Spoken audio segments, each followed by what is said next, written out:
filles et fils du Tchad, voulu donc par le régime de Mahamat Idriss Déby Itno pour avoir une nouvelle république, une nouvelle refondation du pays, mais toutefois entrecoupée avec des positions de certains et d'autres. Parmi donc les différentes propositions qui sont sur la table, il y a notamment celle, pourquoi pas, de la rupture avec la puissance coloniale, la France dans une position paternaliste, mais également aussi la sortie de la zone du franc CFA. Des issues favorables pour y arriver quand on sait que l'administration est bien sûr dans un cercle, on va dire, à la solde de la France. Voilà également l'autre rendez-vous de ce rendez-vous, votre avis contre, permettez la redondance, édition du 24 septembre 2022. Juste une virgule, et bien sûr, on passe à la présentation de nos invités et la première prise de parole. Votre chaîne de télévision panafricaine For You Télévision, une autre vision du monde.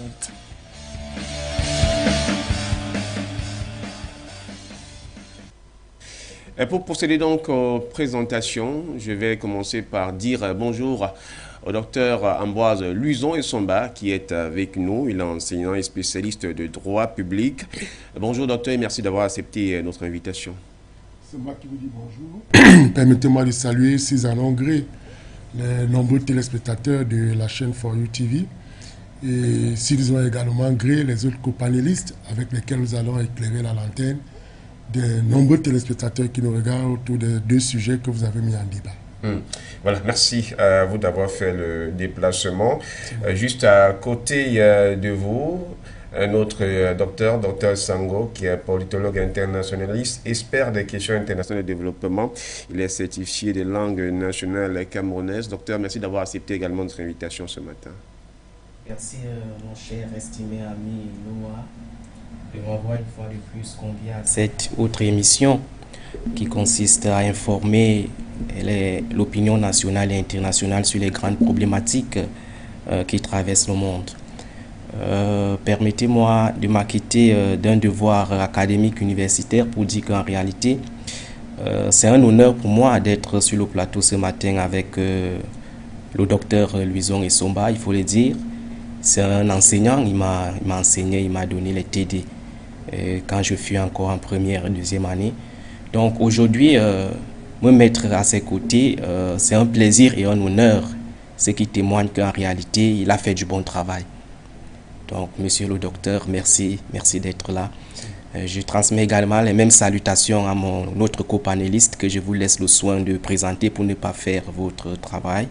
Et je remercie la technique qui se fait violence quotidiennement pour que nous soyons audibles et visibles à travers le monde. Merci d'être là. Merci à vous, la technique qui n'a pas de prise de parole. Abolo Patrick assure la réalisation et puis l'assisté de Foucault Brice du côté notamment des machines et caméras.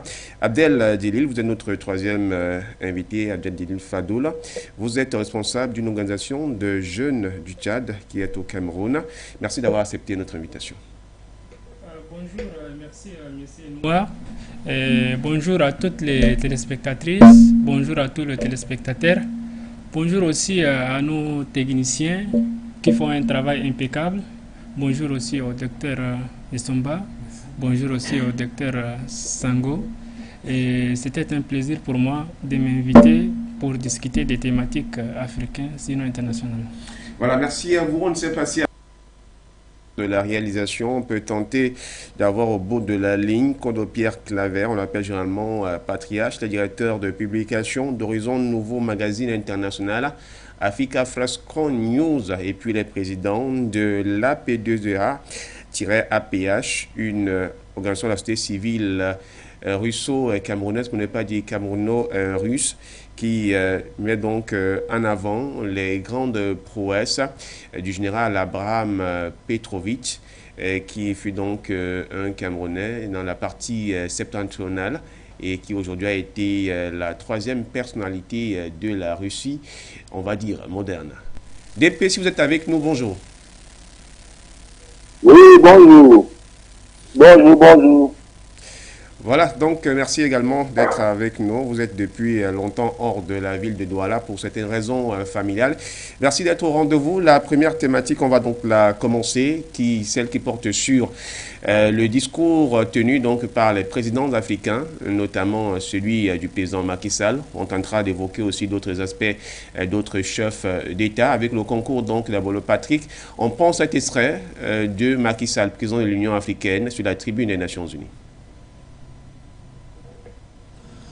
Dans le même esprit, je rappelle notre demande d'octroi d'un siège à l'Union africaine au sein du G20 pour que l'Afrique puisse enfin se faire représenter là où se prennent les décisions qui engagent 1,4 milliard d'Africains. Je remercie chaleureusement les partenaires qui nous ont déjà exprimé leur soutien et invite les autres à considérer favorablement notre candidature. L'Union africaine réitère son appel pour la réallocation partielle des droits de tirage spéciaux, si nécessaire pour les pays en développement dans un premier temps, et la mise en œuvre de l'initiative du G20 de suspension du service de la dette. Voilà donc cet extrait qui nous sert justement de prétexte au cours de ce rendez-vous, mais d'autres aspects ont été évoqués par le président de l'Union africaine. Je vais commencer par vous, Dr Ambroise Luizon Essomba. Le président Macky Sall est souvent traité d'un président qui n'a pas de poigne réelle pour défendre les causes africaines, et connaissant la position du Sénégal, il est acquis à la solde de la France. Un discours comme celui qu'il a tenu sur la tribune des Nations Unies, est-ce que cela vous parle en tant qu'un représentant de l'Afrique? Écoutez, Macky Sall venait encore une fois de plus de démontrer qu'on peut couper le cordon ombilical. Pas totalement, mais on peut le couper dans le sens où il faut à un moment donné que l'Afrique s'autonomise et que les questions liées au néocolonialisme et autres puissent justement connaître une fin. Parce que le discours qu'il tient, et vous avez vu, on dit qu'il n'a pas de l'intelligence. Non, c'est faux. Macky Sall tient un discours d'homme politique, un discours patriotique, un discours panafricaniste. Parce que, écoutez, il dit qu'il faudrait que dans le G20 désormais, qu'il y ait au moins un siège qui revienne aux Africains. Parce qu'on ne peut pas décider de l'Afrique sans qu'elle ne soit représentée de manière effective au sein des décideurs du G20. Et c'est un combat qui est porté depuis, pas simplement aujourd'hui. Je crois que Macky Sall semble exhumer une revendication qui avait déjà été faite depuis par Kadhafi, qui était monté toujours au piédestal des Nations Unies pour revendiquer que l'Afrique soit suffisamment représentative au sein justement du Conseil de sécurité et du G20. Au-delà de cela, les mêmes combats ont été portés avant Macky Sall par ses prédécesseurs. On se rappelle que Abdoulaye Wade et Abdou Diouf avaient déjà eux aussi à leur tour posé cette question, cette revendication au piédestal des Nations Unies. Donc c'est pour dire que c'est un discours porteur, mais je pense que cette fois-ci, le G20 comprendra qu'en réalité, on ne peut pas décider de l'Afrique sans l'Afrique. Il faudrait que cette Afrique soit non seulement marquée par un souci de représentativité et aussi de représentation. Voilà. Merci à vous. Pierre Claver-Kondo, si vous êtes avec nous, vous avez écouté la position du docteur Ambroise Luizon Essomba.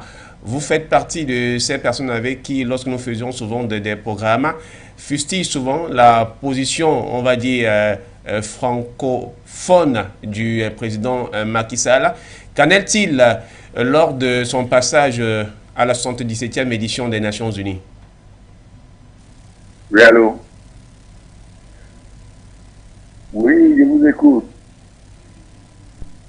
Oui, je suis en train de vous dire, de poser la question. Vous avez suivi les propos du docteur Ambroise Luizon Essomba sur la position du président Macky Sall, qui est souvent fustigé comme étant un président à la solde de la France. Sur la tribune des Nations Unies, il a tenu un discours pour le compte de l'Afrique, réclamant bien sûr un siège au sein du G20. Comment est-ce que vous avez apprécié cette position de Macky Sall? Oui, bonjour déjà à tous les panélistes et surtout à nos téléspectateurs et téléauditeurs. Vous relevez là un fait qui justement a marqué l'attention tout au long de cette assemblée générale.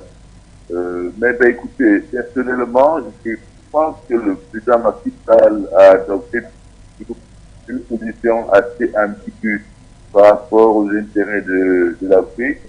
Il est même difficile, par conséquent, de lui signer un chèque à blanc. Comme quoi, je ne suis pas accordé assez de crédit à tout ce qui est à ses propos, quel que soit le lieu où il est tient. La tribune des Nations Unies qui a été accordée était un espace qui aurait pu lui permettre de dire des choses de manière claire et nette en faveur de la société de l'Afrique, dans la mesure où c'est lui qui est actuellement le président de l'Union africaine. Mais malheureusement, il est resté extrêmement superficiel à mon avis. Il ne s'agit pas de revendiquer une place au sein du concert des Nations Unies, mais de prendre des décisions qui s'imposent et de revendiquer, par exemple, la rupture des relations paternalistes avec la France, au premier rang desquelles le problème du franc CFA, le problème du terrorisme, dont nous savons qu'il est financé, c'est une espèce d'épouvantail que l'impérialisme français prise pour fragiliser nos États et mener à bien sa prédation à l'égard de nos peuples. Personnellement, je n'accorde aucun crédit au propos de ça. Je crois d'ailleurs qu'il a tout simplement récité, qui a été inscrit par le Quai d'Orsay, pour essayer de justifier ou alors de distraire les opinions africaines par rapport à sa volonté de voir l'Afrique jouer une place honorable au sein du ministère des Nations Unies. Comme ma foi, je suis désolé, qui fait partie de ces États africains de l'État francophone, surtout avec qui je n'ai aucun respect au regard de leur passif en concerne l'intérêt de l'Afrique. Aujourd'hui, nous sommes dans un environnement où il y a un élan, on va dire panafricaniste, qui se vont implémenter dans certains pays africains. Le Mali est le leader dans ce domaine. Il est en train de se voir suivi par certains d'autres pays. On peut, entre autres, si on regarde l'Afrique de l'Ouest, voir notamment la position de la Guinée-Conakry. Il y a d'autres pays, par exemple, comme le Cameroun, qui ne sont pas prononcés directement, mais qui donnent libre cours à l'opinion de s'exprimer à travers notamment des médias qui mettent en évidence ce panafricanisme-là. Il y a la République centrafricaine dans la rupture avec la France aujourd'hui. Quand on regarde le discours du président Macky Sall, en demandant donc que l'Afrique fasse partie de ce G20, et comme l'avait souligné le docteur Ambroise Luizon-Nsomba, n'est-il pas venu le temps aujourd'hui pour que l'Afrique ait quand même un poids majeur dans le concert des nations? Du point de vue historico-politique, il faut dire que l'Afrique a longtemps été perçue comme étant une entité purement instrumentale, d'accord, dans les relations internationales. Et l'Occident travaille quotidiennement pour maintenir cette position-là, pour réduire l'Afrique tout simplement à un instrument qu'ils utiliseraient pour subvenir à leurs besoins, à leurs objectifs. C'est pour cela que vous allez voir que dans une instance supramondiale comme les Nations Unies, on réduit tout simplement l'Afrique à adhérer aux positions qui ne sont pas les leurs, à adhérer aux décisions où elle n'a pas participé à sa prise. Vous voyez aujourd'hui avec la 77e Assemblée Générale, c'est cette continuité que nous sommes en train de voir, où on réduit l'Afrique à prendre, n'est-ce pas, position d'un camp ou d'un autre. Parce que ce camp bipolaire qui a toujours conduit l'histoire mondiale, le bloc Est et le bloc Ouest, qui se livrent aujourd'hui à travers une guerre interposée russo-ukrainienne, a été, n'est-ce pas, le véritable problème qui a été mis sur la table des Nations Unies. Or, l'Afrique également a des problématiques majeures qui mériteraient d'être mises sur la table à cette 77e Assemblée générale des Nations Unies. Nous avons par exemple le problème de la plainte du Mali contre la France. On se serait attendu que cette problématique soit posée sur la table. Mais cela n'a pas été le cas parce que les Occidentaux qui détiennent encore jusqu'aujourd'hui un rapport de force continuent de travailler pour réduire l'Afrique strictement à une entité purement instrumentale. Lorsque je l'ai dit, revenons maintenant sur le discours du président Macky Sall, qui est, il faut le dire, président en exercice de l'Union africaine. C'est beau, comme le disait Jean-Paul Sartre, pour changer quelque chose, il faut d'abord commencer par dénoncer. Et on va donc donner du crédit au président Macky Sall parce que dans son discours, on perçoit les bribes de cette dénonciation. Il dénonce le fait que pendant longtemps, l'Afrique a joué un rôle instrumental, a joué un rôle de sujet au lieu d'acteur et que le moment est venu pour que l'ordre mondial puisse intégrer cette Afrique dans le centre du processus décisionnel. On peut mettre ça à l'actif du président Macky Sall.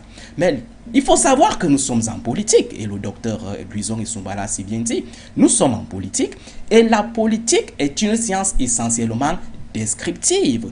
La description se fait sur les faits réels, tangibles. Il est donc important aujourd'hui que le discours de Macky Sall soit accompagné par des actes. C'est pour cela que moi, je ferai une analyse contrastive sur son discours comparé aux actes qu'il pose quotidiennement en tant que leader du continent africain. Il faut donc dire qu'en réalité, dans le continent africain, aujourd'hui, avant même d'aller demander un siège aux Nations Unies, il faudrait d'abord que cette Afrique-là se libère d'un certain nombre de pesanteurs internes qui annihilent même leur puissance, leur force à l'international.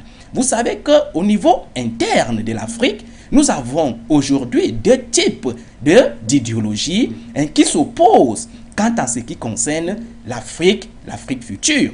Nous avons d'un côté les consolidologistes, et je vais revenir toujours là, qui travaillent quotidiennement pour que la dynamique paternaliste Occident-Afrique perdure. Et nous avons sur le terrain certains chefs d'État qui s'inscrivent dans ce sens-là, du moins qui se présentent comme des relais de la colonisation et de l'impérialisme. Je pense que sous cette grille idéologique, le président Macky Sall ne saurait, n'est-ce pas, s'affranchir.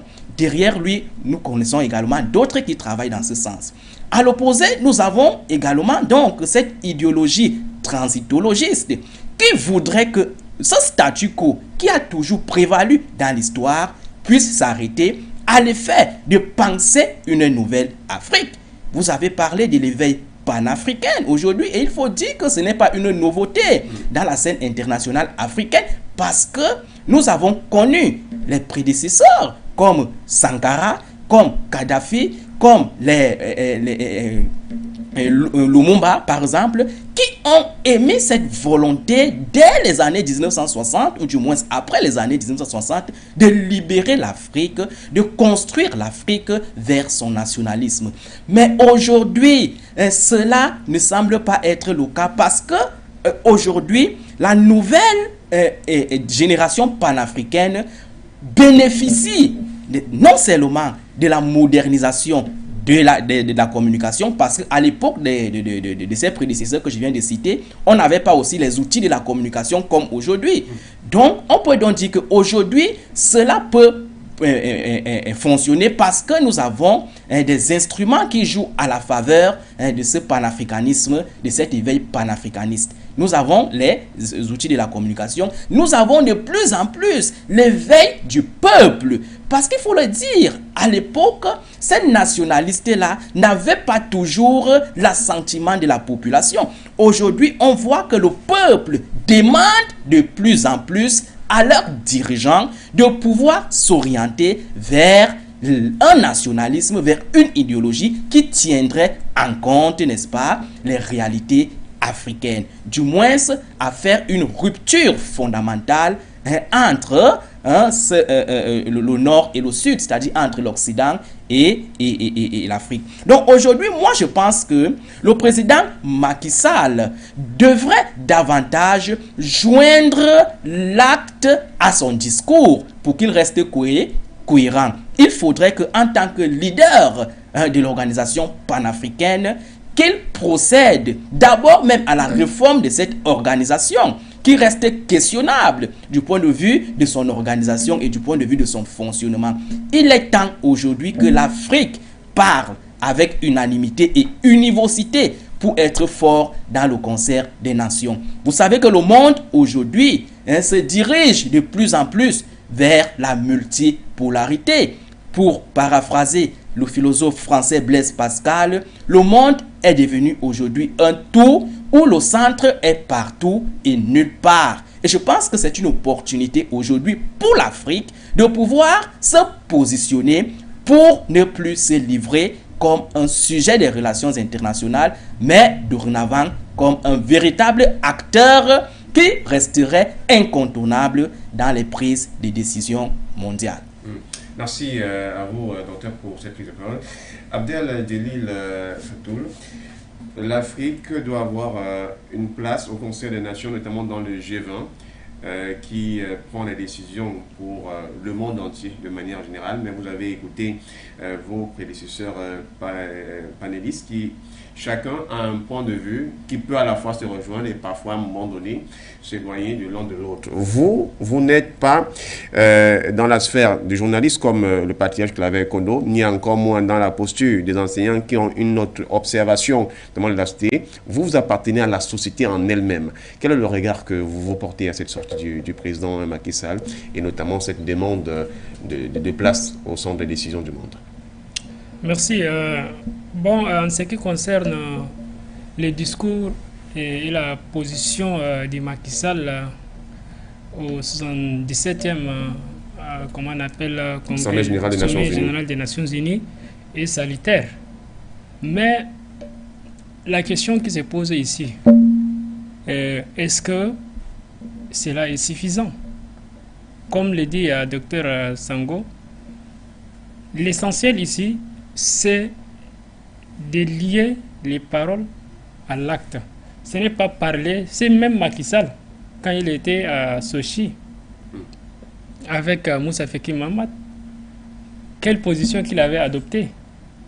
Il avait dit, l'Afrique, au lieu qu'il passe définir l'Afrique sur la scène internationale de manière ou dans une position politique, il dit, voilà, si jamais vous n'arrêtez pas la guerre, l'Afrique, nous allons souffrir par la famine et autres. Et c'est une honte. C'est pourquoi, le lendemain, M. Zelensky a manqué en quelque sorte ou a sué les chefs d'État africains en leur disant que la Russie est en train de vous instrumentaliser. Il est temps, et il était temps, que l'Afrique doit s'imposer sur la scène internationale, surtout dans les organisations internationales, pour prendre une position nette et claire s'il y a une question d'ordre international. Avant lui, Mobutu avait aussi demandé que l'Afrique non seulement une place dans le G20, mais il faut comment on appelle, un droit de veto à l'Afrique. Après, ce discours a été repris par Gaddafi et comment on appelle et Abdoulaye Wade et ainsi de suite. Maintenant, l'Afrique a tout pour s'imposer. Quand on parle d'une question internationale, c'est une question d'imposition. L'Afrique, dans 25 ans, sera le continent le plus peuplé au monde. L'Afrique a une jeunesse de 80% de par sa population. L'Afrique a une potentialité, un scandale géologique qui peut nourrir le monde entier demain. Donc, il est temps que l'Afrique se revendique pas seulement une place dans le G20, mais aussi, pourquoi pas, dans l'autre siège des Nations Unies. Et il y a une autre question, peut-être le docteur et autres vont nous donner plus de détails. Ce qui est un peu curieux quand on voit les décideurs, c'est-à-dire les présidents qui succèdent à la tête de l'Union africaine, c'est comme si chaque président vient, il prend sa position et part dans sa ligne. C'est comme si ce n'est pas une structure qui se prend des décisions de manière, comment on appelle, collective, coordonnée, et l'autre, le président en place, pendant son mandat, il fait son discours, il fait sa politique qui lui est à part, il fait d'après, le lendemain, l'autre vient, il prend ses discours. Donc, c'est une question que je n'arrive pas à comprendre, mais je soupçonne que de l'intérieur, il n'y a pas quelque chose qui est tellement coordonné quand il fallait parler au nom de l'Afrique. Voilà. Et deuxièmement aussi, il y a un sérieux problème que nos institutions africaines sont financées par les puissances étrangères. Et cela, comment on appelle, axifie et empoisonne le bon fonctionnement de nos institutions sous-régionales ou continentales. Voilà ce que je peux dire en ce qui concerne cette intervention. Sinon, la position est salutaire. Mais la question est, est-ce que nous avons... Et même c'est Macky Sall, c'est qu'un peu aussi... Le lendemain, Macky Sall a été, comment on appelle, invité par Emmanuel Macron au consulat français. L'autre, comment on appelle... aux États-Unis d'Amérique là-bas, on les demande de venir prendre un dîner, on les demande de venir prendre position contre la Russie. Vous voyez que c'est paradoxe. C'est ce lendemain, paraît-il qu'il a décliné. Donc cette vidéo est là en place et puis comment on appelle, c'est une manière d'instrumentaliser. Moi je n'entends pas beaucoup plus de ce qu'il dit. Ça aurait été plus beau si ce discours est acté par des actes concrets. Et c'est une question aussi que les Africains doivent s'imposer, comme les Maliens s'imposent, comme les autres s'imposent. Il faut qu'on s'impose. Voilà, nous avons nos atouts. Voilà, dorénavant, les Africains doivent prendre part tout en siégeant au sein des institutions internationales. Voilà ce que je peux dire. Voilà. Merci, monsieur.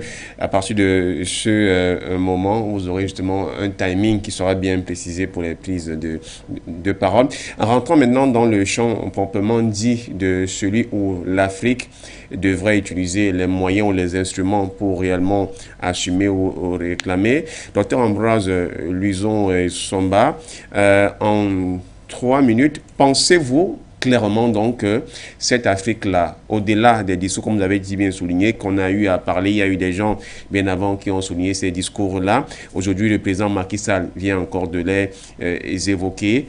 Comment peut-on arriver à pouvoir avoir cette position quand nous sommes tenus par une ficelle à l'arrière, qui est celle, bien sûr, manipulée par les puissances occidentales? Je crois que l'analyse tout à l'heure du docteur Sango nous conforte dans l'idée de cette autonomisation que j'ai évoquée. Vous savez, à un moment donné, j'ai parlé de couper le cordon ombilical. Tout cela partira d'abord du fait que l'Afrique doit être forte. Et cette force doit partir du fait qu'il faut d'abord, au niveau déjà de l'Afrique, qu'il y ait une union sacrée autour, par exemple, de l'Union africaine. On voit que l'Union africaine est faible. Quand nous avons des crises en Afrique, on se rend bien compte que l'Union africaine, qui peut faire l'objet de propositions, qui peut intervenir dans le sens d'apaiser les tensions, elle aussi, à un moment donné, joue à des têtes chercheuses. Dans certains conflits, l'Union africaine intervient, dans d'autres, elle n'intervient pas.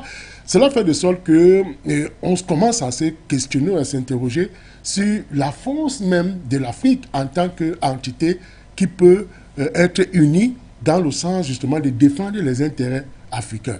Et c'est pourquoi vous voyez, lorsque Macky Sall fait une telle sortie, il y a des joutes qui apparaissent et qui s'inscrivent dans l'idée contraire de l'attitude d'abord de l'homme dans ses rapports avec l'Occident. Et je suis tout à fait d'accord de ce que venait de dire voilà, sur le fait que, écoutez, nos dirigeants africains doivent comprendre une chose: quand on est élu chef de l'État, c'est pour servir le peuple. C'est pour se mettre au service du peuple, ce n'est pas se mettre au service d'une puissance étrangère. Il faut déjà rompre cela. Et aussi, les chefs d'État africains doivent comprendre que, unis, ils seront plus forts. Et unis, ils peuvent donc par là imposer un certain nombre de points de vue aux Occidentaux qui ont, eux, à leur côté, l'idée toujours de marginaliser l'Afrique. Vous voyez, de mettre l'Afrique dans une posture marginale. Une question comme celle d'un siège au Conseil des Nations Unies. Mais je vous l'ai dit tout à l'heure, c'est posé depuis longtemps. Mais on ne sait pas pourquoi il y a ce refus presque catégorique de ne pas nous accorder ce siège. Comme je disais tout à l'heure, c'est quand même impensable que l'on décide en votre place, en votre absence, sans que vous n'y soyez. Même sur le plan du droit, on parle du principe du contradictoire. Ça veut dire qu'on ne peut pas vous sanctionner sans vous avoir écouté. Donc c'est la même chose. On ne peut pas prendre des décisions sur des questions du terrorisme, sur les questions de gouvernance que l'Afrique connaît, sans qu'elle n'y soit. Donc c'est pour dire que les chefs d'État africains doivent comprendre une chose, que l'union sacrée, l'union fait la force, et lorsqu'on va en rang dispersé, comme quelqu'un nous disait, peut-être on peut aller plus vite, mais on n'ira pas plus loin. Donc pour cela, moi je pense que le sujet que vous mettez en débat aujourd'hui permet de révolutionner les rapports, le paradigme relationnel entre l'Afrique et l'Europe, si vous voulez que je dise aussi, entre l'Afrique et une organisation comme l'Organisation des Nations Unies autour du Conseil de sécurité qui a pour mission d'assurer la paix et la sécurité internationale, de mettre les États africains au centre des préoccupations. Et ça, cela, je chute par là, cela démontre à quel point, et ça encore je suis d'accord avec Abdel, que l'Afrique c'est le continent de demain. On est mal dit, c'est le continent de l'avenir. Et vous verrez qu'à un moment donné, d'ici une trentaine d'années, nos petits-fils vont continuer de porter le débat, vont continuer de porter la revendication au point où, à un moment donné, lorsque vous avez fait autant de pression, ça fait de sorte que même si le bourreau en face était suffisamment puissant, il comprendra qu'à un moment donné, il faut fléchir. Et je suis certain que si nous continuons dans cette lancée, l'Afrique sera représentée dans une dimension de qualité, parce qu'il faut, dans la représentativité, on voit la qualité, et même en termes de représentation, on voit peut-être le nombre. Mais ce qui est important aujourd'hui, c'est que les Africains doivent comprendre une chose: il faut déjà, comme je l'ai dit au prologue de mon propos, couper d'abord le cordon ombilical et arrêter de jérémiader, parce que les Africains aussi pleurent trop. Vous voyez, quand il y a un trou, on dit non, c'est la France, c'est les États-Unis. Non, il faut qu'on arrête de jérémiader. Il faut qu'on traite nos problèmes par nous-mêmes. Et quand des solutions deviennent compliquées, on se met dans ce qu'on pourra appeler la palabre africaine pour essayer de résoudre ces problèmes-là. Donc voilà un peu la lecture, ou du moins la grille de lecture que je peux apporter par rapport à la question que vous avez posée. Juste après le docteur Sango, on va prendre Pierre Claver Kodo. Docteur Sango, même timing, 3 minutes. Abdel Djillil Fatou là, lui a souligné un point assez important. On a comme une sorte de soupçon qu'à l'intérieur de l'Union africaine, qui est notamment l'organe, ou qui devrait être l'organe directrice du continent, une sorte de mésentente, de désaccord avec les différents présidents. Et d'ailleurs, même c'est presque le regard sur toutes nos différentes organisations sous-régionales. Si vous observez même parfois même la CEDEAO, c'est chaque président qui vient au niveau de la CEMAC, qui vient, il donne son point de vue. Qu'est-ce qui empêche ces dirigeants de pouvoir avoir une ligne fixe? Est-ce que c'est à cause notamment de l'implication des mains noires, qui peuvent être forcément des mains étrangères de ces puissances impérialistes, pour que l'on ne parvienne pas à adopter une seule ligne directrice et suivre ce combat-là? Tout à l'heure, je vous ai parlé des pesanteurs. Et je pense que cela est l'une des pesanteurs sur laquelle l'Afrique devrait d'abord travailler. avant d'aller parler au niveau international. Parce que vous savez que du point de vue historique, l'Occident a toujours utilisé la politique du diviser pour mieux régner, d'accord? Cette politique du diviser pour mieux régner est toujours perceptible aujourd'hui en Afrique. Et c'est ce que nous ressentons au sein de l'Union africaine, où l'Occident réussit toujours à pénétrer, n'est-ce pas, certains chefs d'État à l'effet de les conditionner sur leur vision. Une organisation comme l'Union africaine, par exemple, devrait avoir une idéologie, d'accord, de génération en génération. C'est-à-dire une idéologie où tous les chefs de cette organisation devraient travailler dans sa continuité. En droit administratif, et je parle là sous le contrôle du docteur Luison Essomba, il y a un principe qu'on appelle le principe de continuité. D'accord? Il ne faudrait pas que chaque fois qu'un nouveau président de l'Union africaine arrive, qu'il vienne avec ses idées personnelles. Non! Il y a une idéologie supra-étatique qu'on fixe et qu'on se donne les forces de travailler pour sa réalisation. Donc lorsqu'on voit comment les chefs d'État arrivent, chacun avec sa vision, chacun avec ses désirs, etc., cela est tout simplement la résultante de cette politique du diviser pour mieux régner. Il faut, n'est-ce pas, s'affranchir de ces pesanteurs. Vous savez qu'aujourd'hui, cet Occident, dans des études analytiques et politologiques que nous faisons, on réussit à démontrer que on ne doit pas parler d'une Afrique, mais des Afriques. D'accord? Dans la réalité, il montre que il existe une Afrique francophone, une Afrique anglophone, une Afrique blanche, une Afrique noire, une Afrique chrétienne, une Afrique islamiste.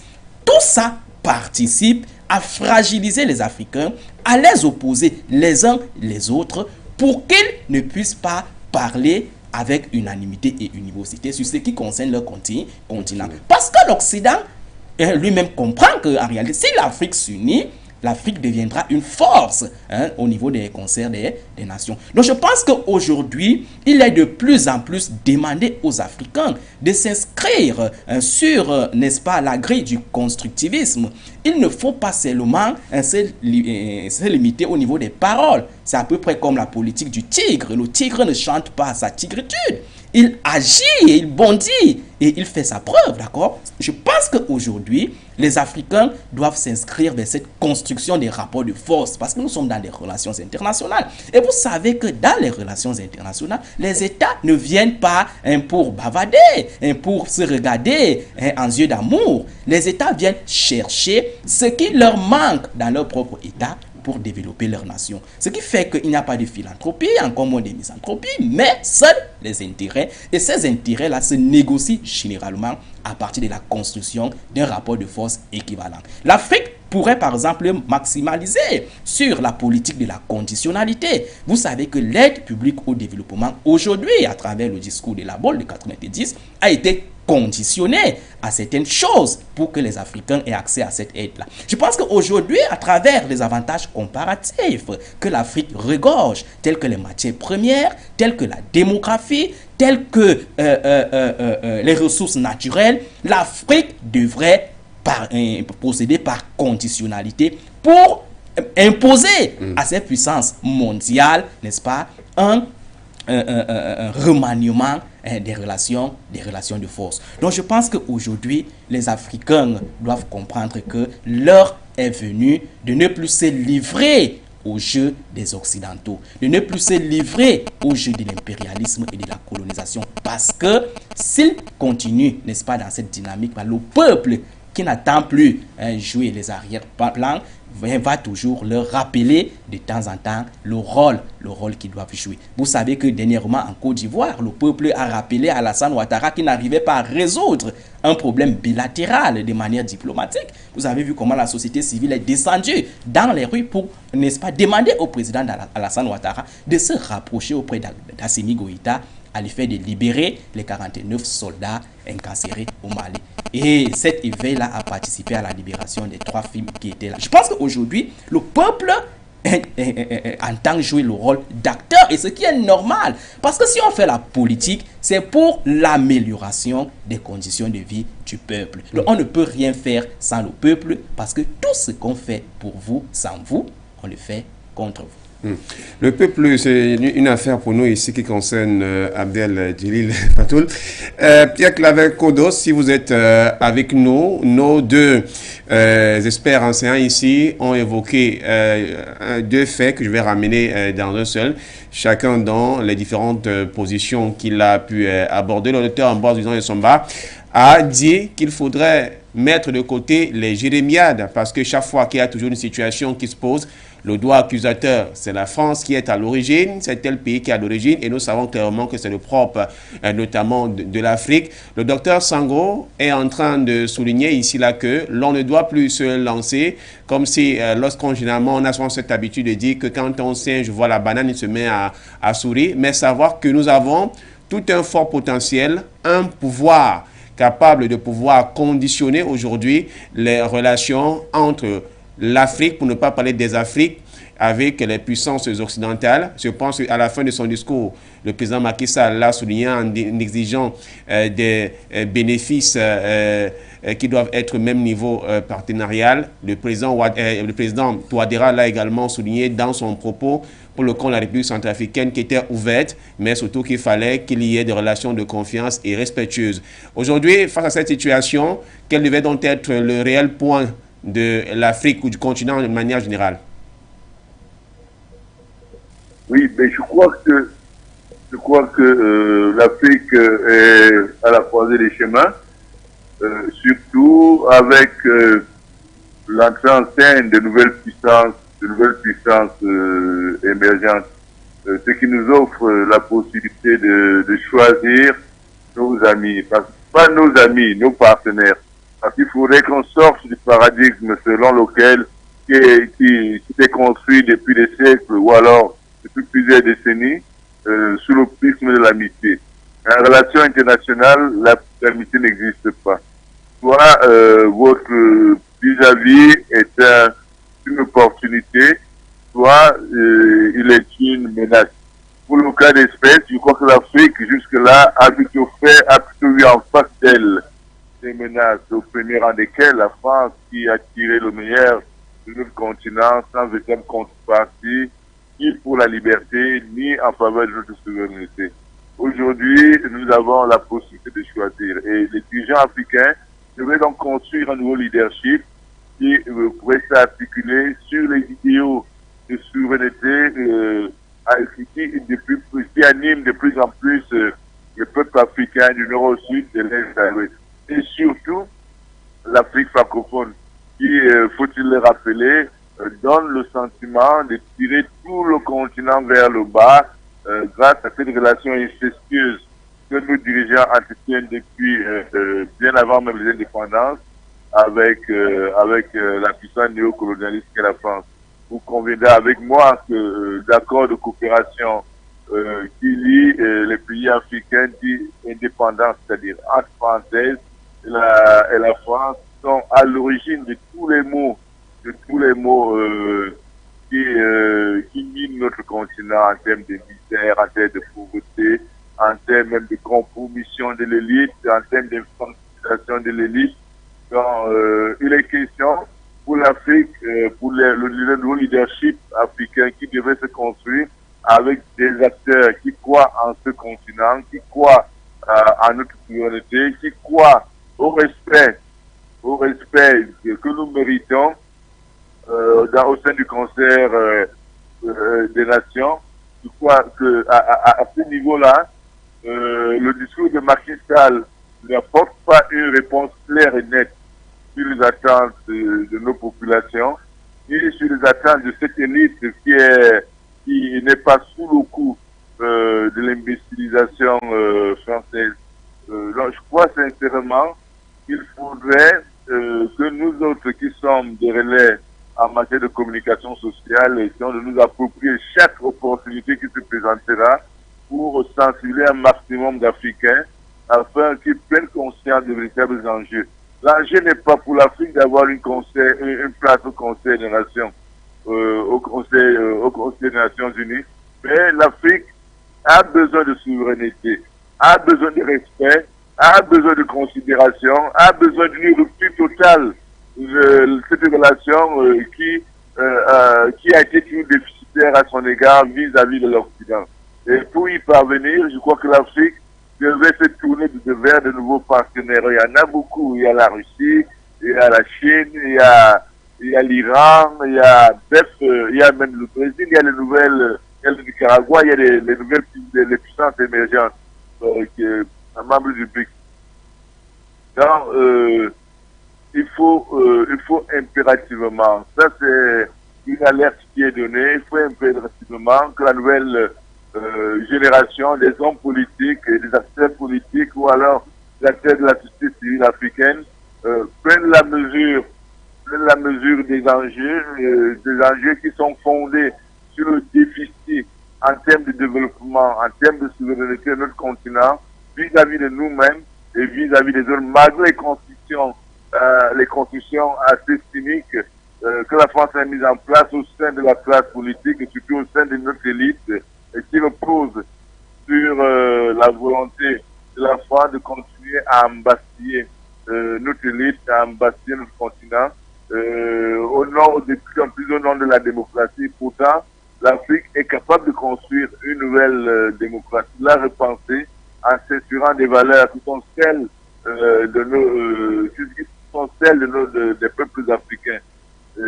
Donc, je crois que nous sommes en train d'assister à une essai d'évolution contextuelle qui à terme pourra déboucher d'ici quelques années un nouveau repositionnement de l'Afrique au sein du concours du Conseil des Nations. Mais ce ne sera pas sous le prisme évoqué par Macky Sall, parce que nous ne devons pas nous rendre à adopter ces démarches comme des demandeurs. Nous devons poser des exigences, poser déjà sur la table et dire voilà, voici ce que nous apportons à la communauté mondiale, voici ce que nous exigeons. Et non dire voilà, nous pensons que nous avons droit à une place. Alors nous devons leur dire nous avons droit à une place parce que nous la méritons et non parce que vous voulez nous faire plaisir. Sinon, ça devient le marchandage. La France se positionnera comme étant le parrain pour nous, pour cette place. Le Japon dernièrement a fait une sortie dans laquelle le Japon a fait croire qu'elle nous apportait son soutien. Les Américains le feront. Or, quand vous voyez les textes fondamentaux même du Conseil de l'Organisation de l'Union africaine, de l'Organisation des Nations Unies, ces textes ne conviennent pas aux attentes légitimes des peuples africains. Donc il y a tout un ensemble de mesures que nous devons mettre en place, que nous devons prendre pour parvenir à harmoniser déjà ces textes, comme le rappelait le président Muammar Kadhafi, qu'à l'actuelle charte des Nations Unies n'est qu'un chiffon. Et ça, c'est une réalité. Parce que cette charte, nous n'avons pas été associés dans la rédaction de cette charte. C'est d'autres qui l'ont écrite et nous l'ont imposée. Il est question pour l'Afrique d'arracher sa place au sein de ce Conseil des Nations pour pouvoir parler en parlant d'une seule voix.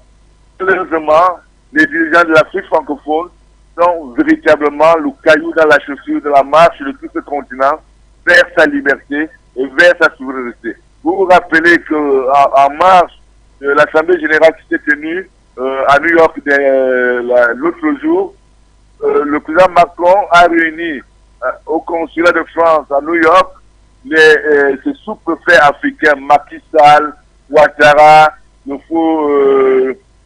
faux héritier de Cabral, Amical Cabral en Guinée, de Guinée-Bissau, et bien d'autres. Il les a réunis pour leur imposer la vision de la France.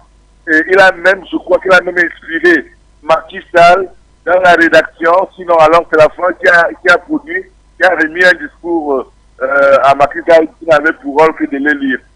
L'Afrique n'a plus besoin de ça. L'Afrique n'en a plus besoin. L'Afrique a besoin de souveraineté.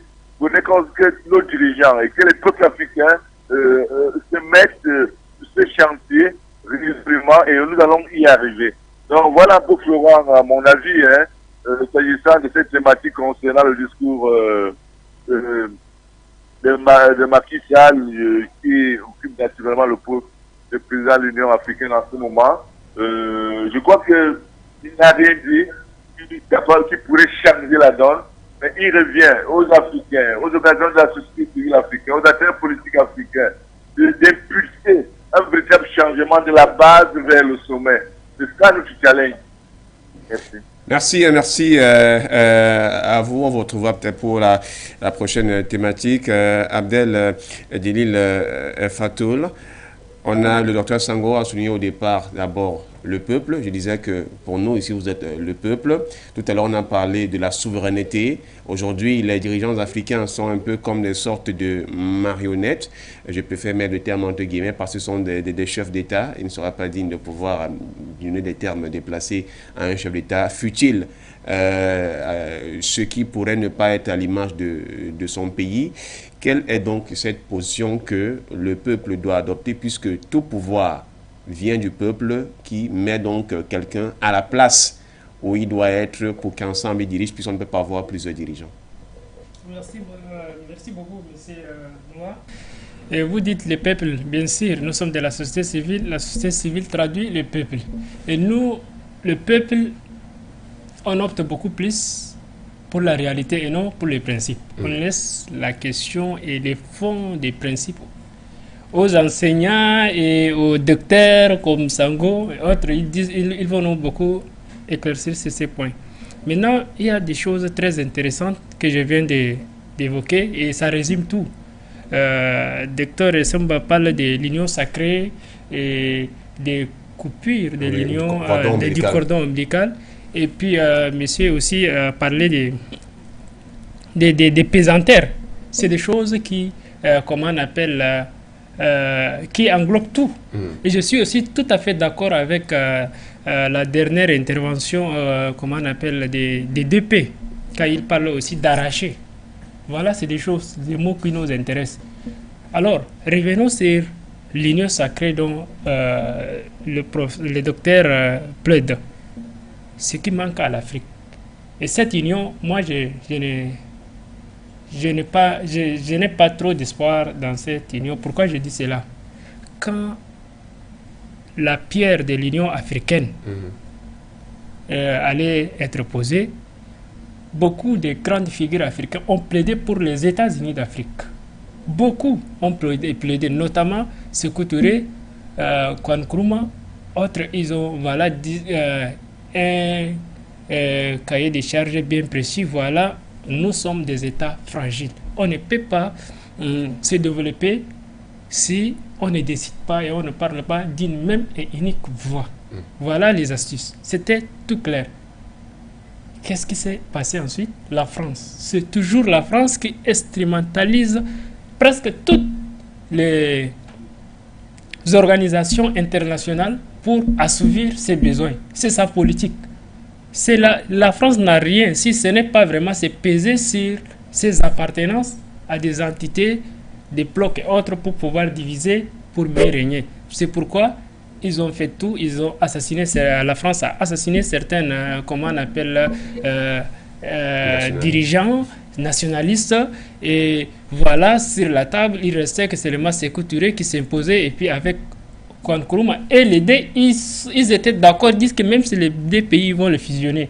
Mais nous savons, cette politique n'a pas pu marcher parce que la Guinée et l'autre, comment on appelle, le Ghana, ne sont pas des pays frontaliers. Il y a aussi une question des langues qui s'impose et cette politique n'a pas pu marcher. Mais ce n'est pas encore trop tard. Aujourd'hui même, on peut faire de manière sous-régionale.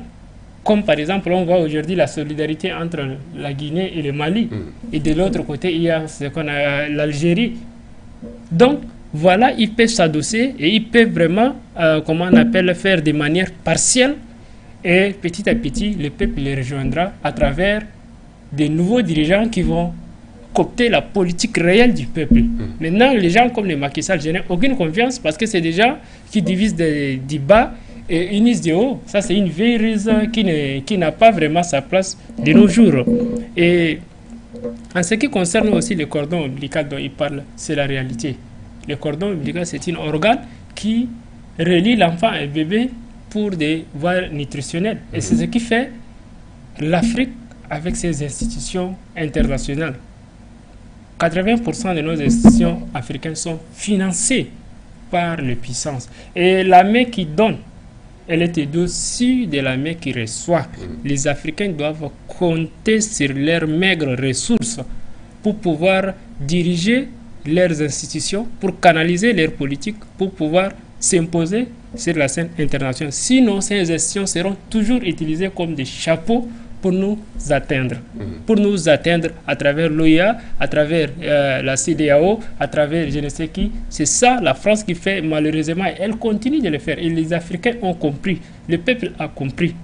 N'est-ce pas? Il reste que seulement ces dirigeants marionnettes de rejoindre la ligne du peuple. Parce que le peuple, c'est le plus grand garant.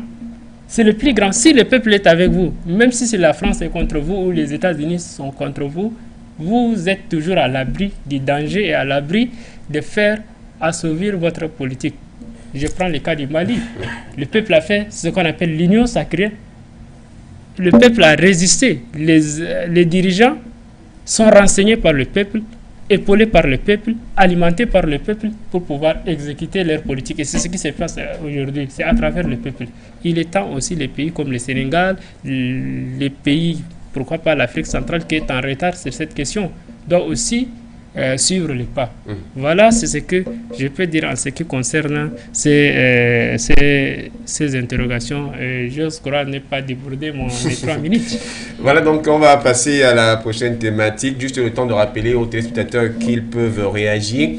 Il y a les codes d'accès qui vont s'afficher tout à l'heure au bas de l'écran. Le plus 237 693 589 668 Skype for You TV plus 64 9 889 05 26. Vos positions ont été soulignées notamment sur la page de Facebook. Je vais lire quelques commentaires. Bien qu'il y en a un qui a dit qu'on doit sortir du contexte religieux pour s'émanciper. Il pense également que la religion a un point de vue qui nous tient. On a eu à parler de ce que l'on penserait d'un État fédéral africain, Zangolo Diaye, qui est également revenu pour souligner les États-Unis d'Afrique tout à l'heure. Et il y a Youssouf Sibi qui dit qu'il est contre une présence africaine à l'ONU. Si l'Afrique a cette place, ils vont prendre des résolutions pour détruire l'Afrique en suivant l'agenda extérieur. Il faut d'abord qu'il y ait une unification politique de l'économie et choisir un Africain patriote, notamment qui pourra diriger. Et il y a également Abdoul Kanté qui dit que ce sont des marionnettes. Il faut que la population de ces pays-là prenne leurs responsabilités, un peu comme les Maliens qui attendent tout simplement des occasions comme celle-là pour pouvoir donner leur point de vue. Vous pouvez également réagir à vous, mesdames et messieurs. On ne va pas manquer Kozi qui voit en la réunion des chefs d'État de la CEDEAO à New York comme des sortes d'esclaves qui sont auprès du maître. Voilà un peu autant d'éléments. Maître également fait aux accords coloniaux. Peut-être que ça va être justement le prétexte pour la deuxième thématique qui nous concerne. Dialogue national inclusif et souverain. Rupture avec la France, sortie de France CFA, des propositions envisagées, puisqu'elles n'ont pas encore été adoptées, des issues favorables. C'est la deuxième thématique de ce rendez-vous. Juste une légère virgule et nous revenons avec le concours d'Abolo.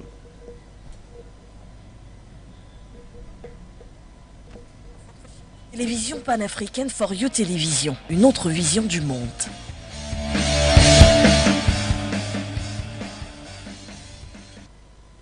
Tchad, donc dialogue national, les participants envisagent une rupture avec la France et une sortie du franc CFA. Des issues favorables, l'on s'interroge depuis le début de cette rencontre qui est censée unir les filles et fils du Tchad. Plusieurs propositions donc de rapport des commissions sont sur la table, notamment celle de la sortie du franc CFA qui est notamment de la commission numéro 4. La commission numéro 3 avait envisagé pourquoi pas également une rupture avec la France qui a une position paternaliste vis-à-vis du Tchad. Abdel Djelil Fatoul, je me tourne vers vous puisque vous êtes directement concerné, bien que vous ayez un regard extérieur ces temps-ci, mais vous suivez également comme tous ceux-là qui sont fils et filles tchadiens, qui sont du côté du Tchad, en N'Djamena et dans les autres villes et qui prennent même part à ces travaux au palais du 15 janvier. Quand vous avez des propositions comme celle-là qui viennent des différentes commissions, vous, quelle est la lecture que vous faites? Bon, moi, je ferai la lecture normale, c'est-à-dire je me plierai à la règle de la majorité.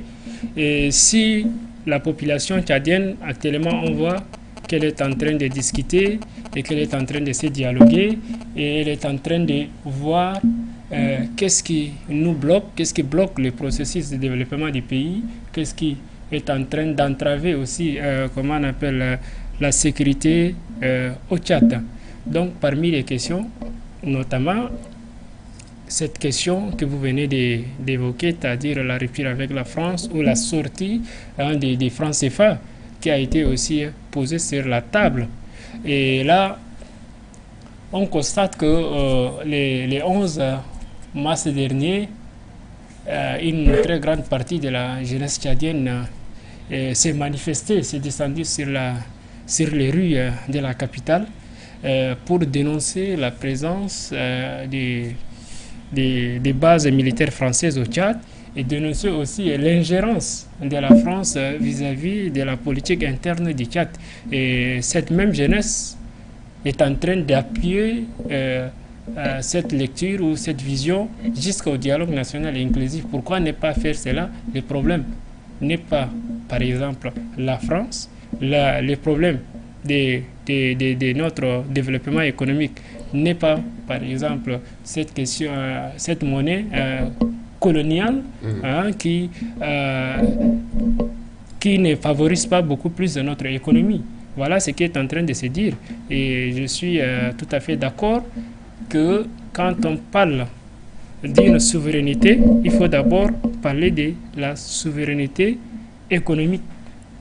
Et au cœur de la souveraineté économique, il y a ce qu'on appelle la souveraineté monétaire. Si vous n'avez pas votre monnaie qui est propre à vous, vous perdrez des devises et votre économie sera toujours paralysée. Et deuxièmement, il y a aussi un risque de prise de tâche de votre économie.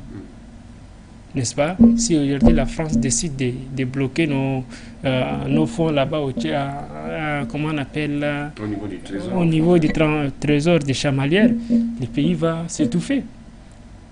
Le pays va s'étouffer. Donc, ce qui a fait pour basculer le régime de Laurent Gbagbo, c'est une arme très, très, très vraiment puissante que la France a entre ses mains et elle est en train d'utiliser ça. Et puis, voilà. Mais cette question doit être normalement, elle doit être débattue de manière plus belle si elle est débattue au niveau de la sous-région. Parce que c'est une monnaie commune, régionale.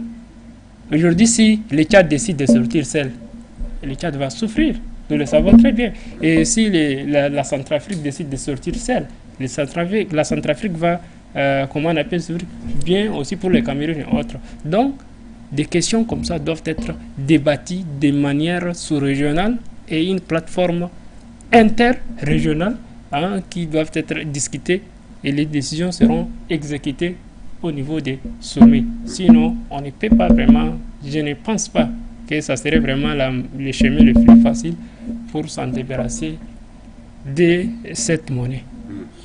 Docteur Sango, avant de revenir le docteur Ambroise Luizon et Somba, le dialogue national est en train de se tenir au Tchad. Est-ce que ce n'est pas le bon moment où ces questions doivent être évoquées? Je pense que ce serait le bon moment parce que le dialogue national comme la négociation du point de vue stratégique des résolutions des crises apparaît sous guerre. Et cette guerre-là a longtemps été entretenue par une puissance qu'on appelle la France à travers sa politique manichéenne qu'on appelle la France-Afrique. Vous savez donc que la mort du président Idriss Déby est la résultante du fait que ce dernier voulait s'émanciper, d'accord, de cette politique de la France-Afrique. Raison pour laquelle cette puissance-là a décidé de le mettre à côté en le remplaçant par son fils. Parce que vous savez que la France-Afrique, c'est quoi? C'est les assassinats des chefs d'État lorsqu'ils ne sont plus en phase avec les desiderata de la métropole. C'est l'exploitation économique. C'est la destruction. Aujourd'hui, au Tchad, le Tchad est au tournant de leur histoire où ils doivent, n'est-ce pas, ici, se mettre sur la table pour ficeler le véritable dialogue, les véritables valeurs, les véritables bases sur lesquelles ce pays-là devra, n'est-ce pas, ici avancer. Il se pose donc qu'il y a deux camps qui s'y oppose, d'accord? Il y a ce camp des consolidologistes qui est implémenté par le président de transition, d'accord, qui se présente de plus en plus comme le reflet de la puissance étrangère française. De l'autre côté, nous avons l'opposition et fondamentalement le peuple qui demande de plus en plus qu'il y ait une rupture entre la France et le Tchad. Parce qu'aujourd'hui, comme nous sommes en train de voir du côté du Mali, les peuples comprennent de plus en plus que la véritable cause de leur misérabilité, de leur sous-développement, c'est l'Occident, c'est l'impérialisme, c'est la colonisation. Pour donc se libérer, il faut s'attaquer à cette cause épicentrique qu'est l'impérialisme. Vous voyez donc aujourd'hui du côté du Tchad, il n'y a pas une autre occasion, il n'y a pas un autre lieu où on pourra poser cette revendication, cette conditionnalité. Parce que c'est autour de cette table-là où tous les enfants du Tchad sont réunis qu'on peut parler de ces véritables problèmes. Donc aujourd'hui, la question par exemple de la rupture et du franc CFA entre dans la dynamique des 4 types de colonialité que nous convoquons toujours dans les recherches politologiques. La colonialité du pouvoir, la colonialité du savoir, la colonialité des lettres, la colonialité du genre. Et aujourd'hui, beaucoup plus, la colonialité économique qui passe par la construction d'une monnaie souveraine, qui passe par l'autonomisation à diversifier ces partenariats. Donc, je pense qu'aujourd'hui, il n'y a pas une autre occasion autre que le dialogue qui, je le dis souvent, est une occasion de la construction des rapports de force, d'ambition et de rivalité présents et prévisibles sur la scène internationale. Les gens ne doivent pas toujours penser que, puisque on parle de dialogue, de négociation, ça veut dire que c'est la voie de la faiblesse. Non, ce n'est pas le faible qui parle de dialoguer. Et le dialogue est souvent le lieu des rapports de force.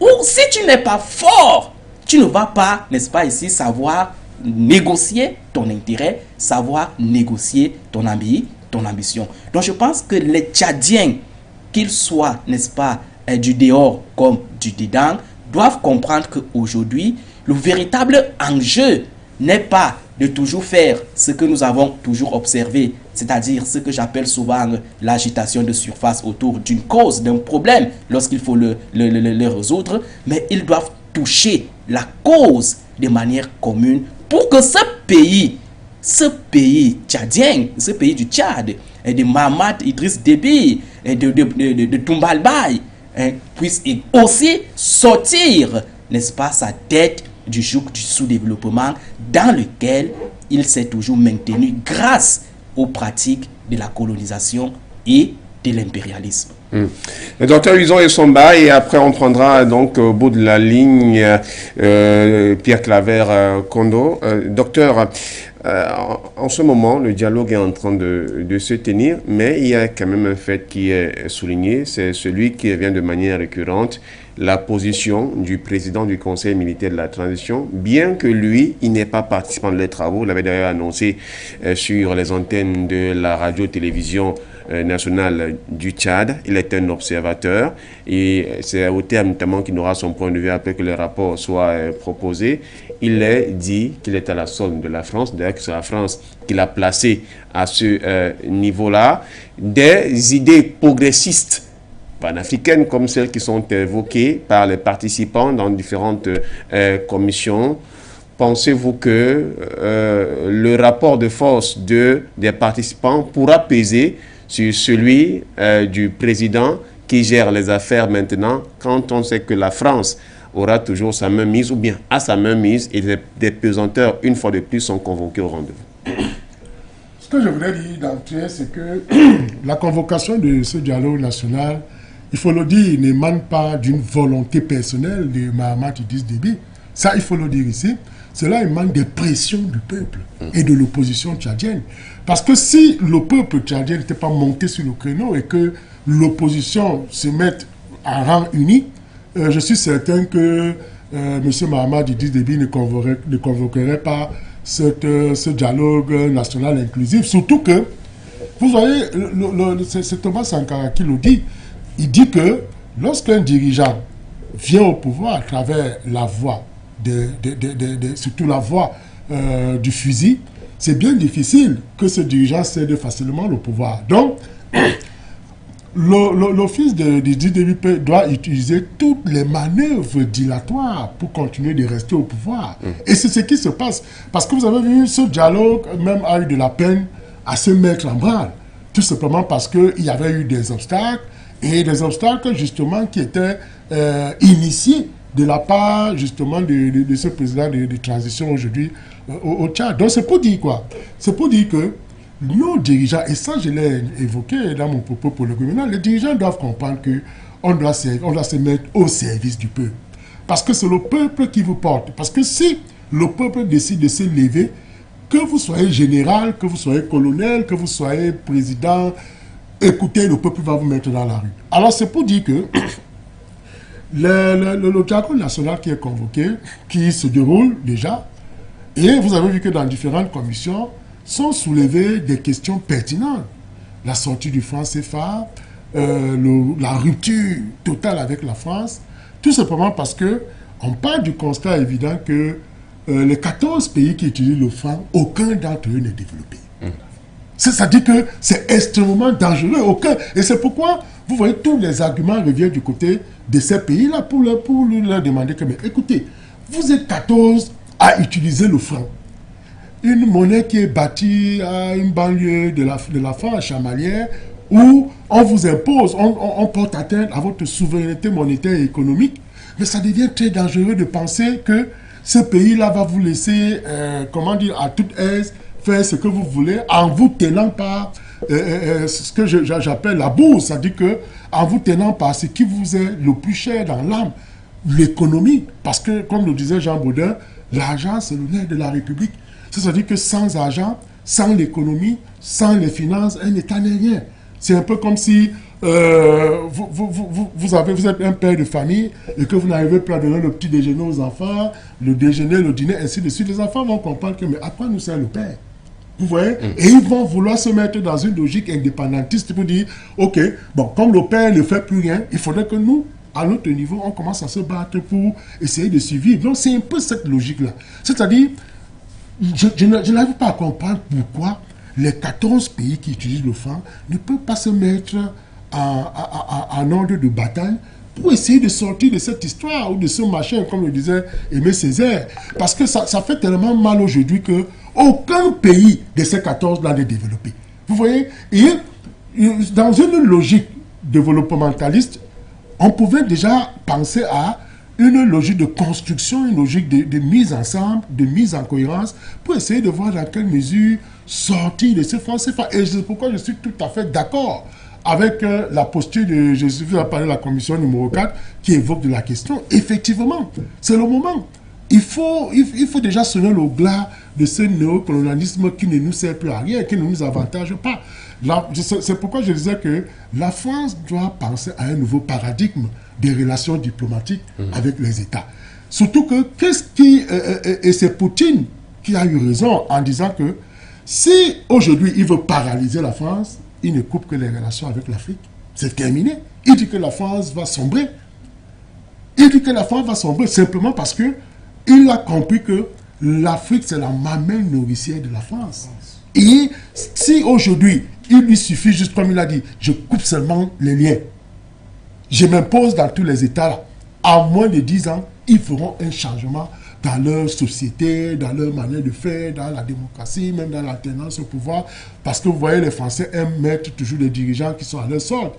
Et ça fait de sorte que ce lien France-Afrique, qu'on veut par tous les moyens de tuer aujourd'hui, vous voyez, se remet dans une autre posture. Vous avez vu la dernière fois, Macron a convoqué la Chimbembe, les quelques figures de proue africaines pour venir discuter de l'Afrique. Ce ne sont pas des chefs d'État. Parce qu'il y a toujours cette nécessité de maintenir l'Afrique, de tenir l'Afrique par la bourse. C'est-à-dire que, et en la tenant par la bourse, on comprend qu'on la tient mieux. Et c'est toujours Aimé Césaire ou Virali qui disait que les relations entre les États ne sont bâties qu'autour des intérêts. Et la France a compris que pour maintenir ses intérêts en Afrique, il faut avoir un regard, et là je suis d'accord avec le docteur, c'est-à-dire que la colonialité du pouvoir, il faut que celui qui est au pouvoir doit être justement un des choix opérés par la France. Et si vous voyez aujourd'hui, je ne voudrais pas le contexte africain, surtout camerounais, quand vous voyez la crise anglophone aujourd'hui, dite anglophone, vous savez qu'en 61, je l'ai découvert l'autre jour quand j'ai relis la Constitution, en son article 51, cet article dit que c'est le président, après dans la fédération, viendra de la communauté francophone. Et c'est pourquoi donc, et le vice-président anglophone, donc, dès la base, vous voyez que, et on nous dit que la constitution de 61, de février 61, de septembre 61, a été une constitution rédigée par justement l'association avec des constitutionnalistes français. Et ça fait de sorte que depuis ce temps-là, on parle aujourd'hui du contentieux historique.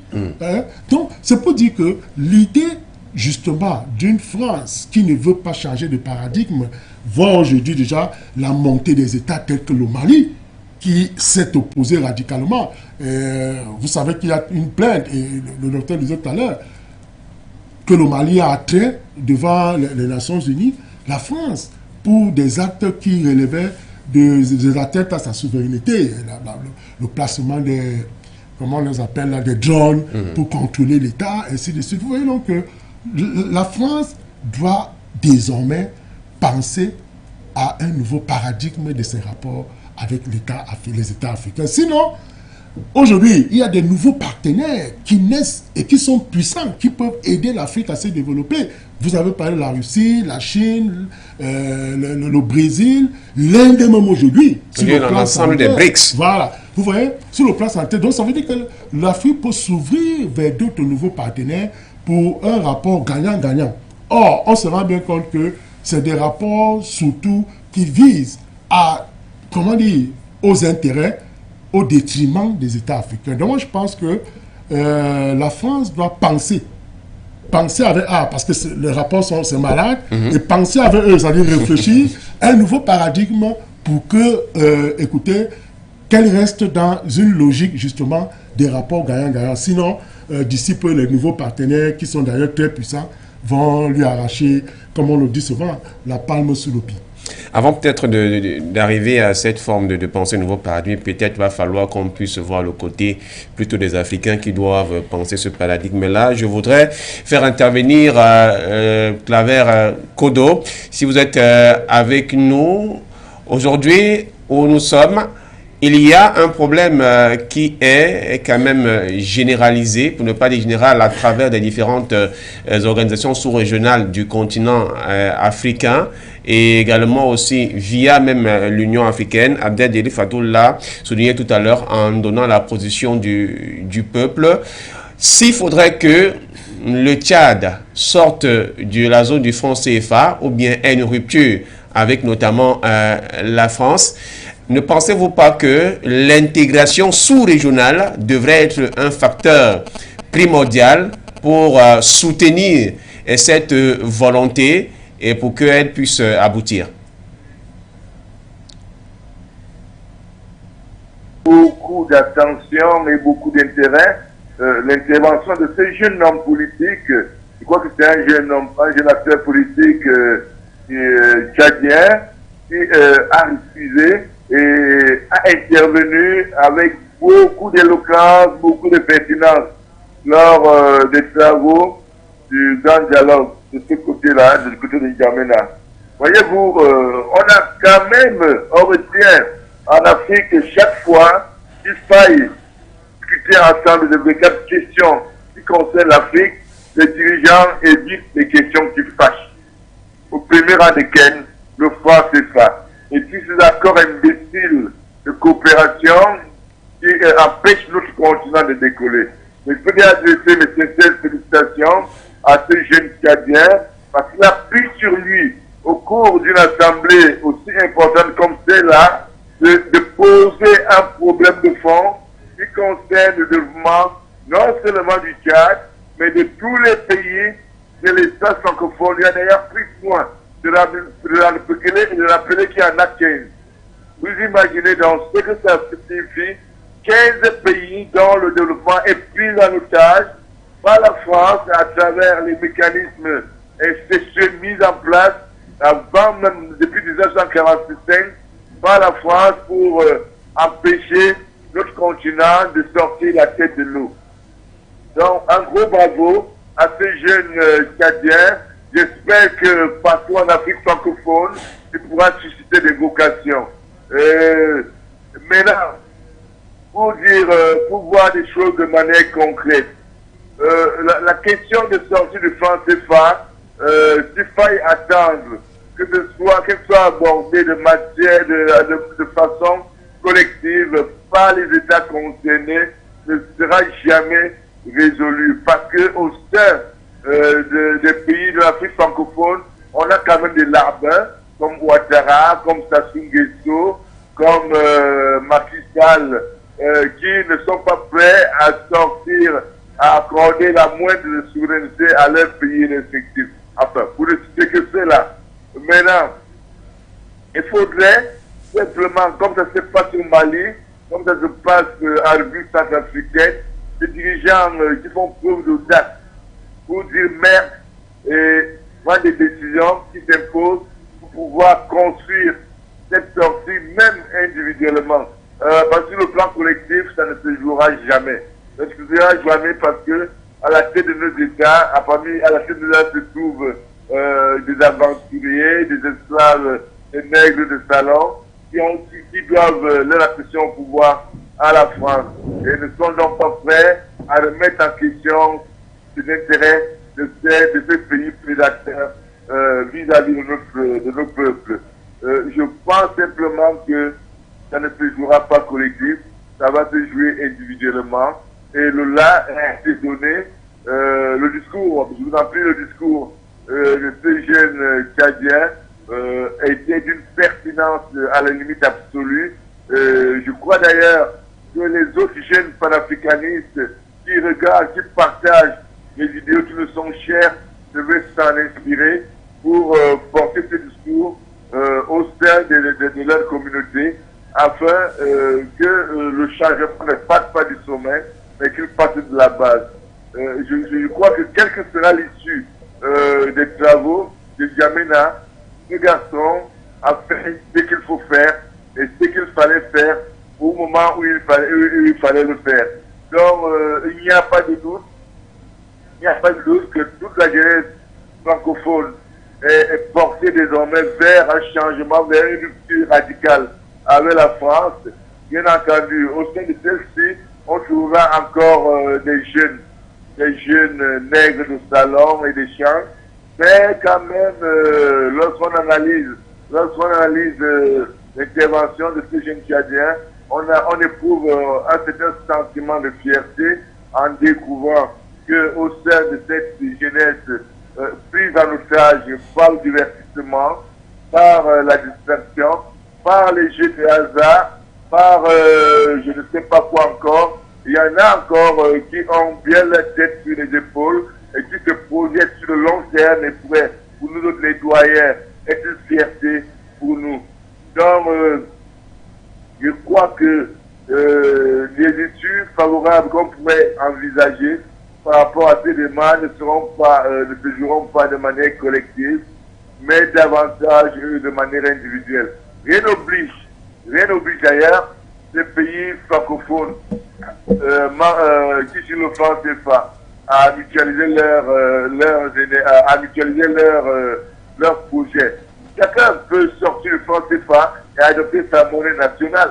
On a des pays comme le Laos qui ont une monnaie nationale. On a des pays comme la Gambie qui ont une monnaie nationale. C'est des pays dont la population n'est pas aussi importante que la nôtre. La monnaie ne s'adosse pas, s'adosse entre autres, je crois bien, sur les richesses.